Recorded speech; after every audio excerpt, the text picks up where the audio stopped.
Hello guys, Brad here again with another fragrance review, and today I want to talk about a Tommy Hilfiger fragrance called True Star Men. And this was a fragrance that was endorsed by Enrique Iglesias.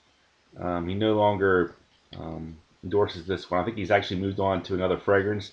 This one, I believe, is discontinued. You can still find it, but anyway, the fragrance is classified as a woody spicy.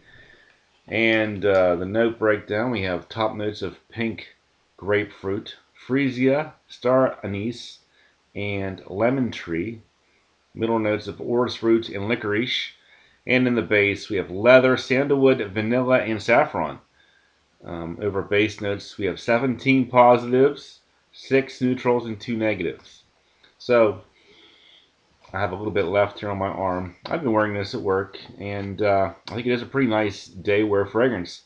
You get, well, you get a lot of that herbal licorice anise with like an aquatic feel to it, probably from the grapefruit, kind of like a light herbal aquatic licorice with a leather base is pretty much what I'm getting here. And it smells pretty modern and youthful, I would say.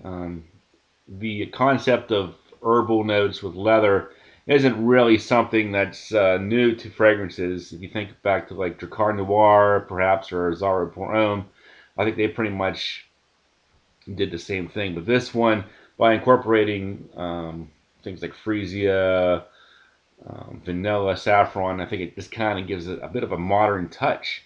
And if you're a fan of licorice anise, and you're looking for something a little bit lighter, pretty easy to wear and grab for, this would be a great one to check out. You can get mini bottles of this one on eBay for about $10, or if you want to go ahead and spring for the larger bottle, probably about $30 or so for the full size bottle. So even though it's discontinued, certainly not something that's at this point in time going to be really expensive to purchase if you really want a bottle. Really kind of like this one.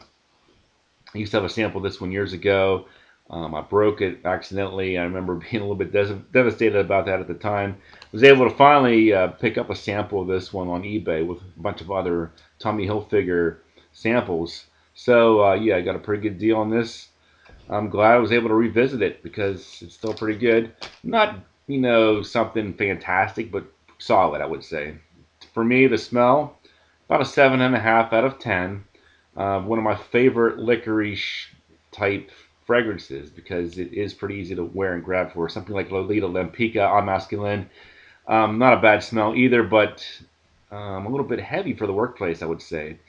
But this one, it just has a really nice feel about it.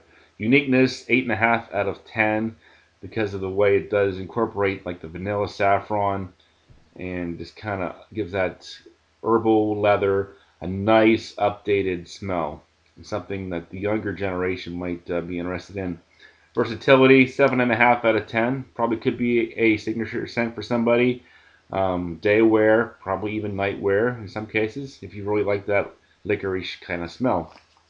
Projection longevity is probably the biggest drawback here. I would say after about an hour and a half or 2 hours, it really just kind of tapers out and it's hard to smell.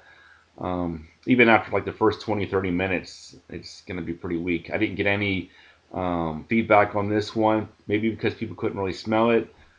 So yeah, it seems pretty safe to me. Easy to wear if you're a fan of licorice.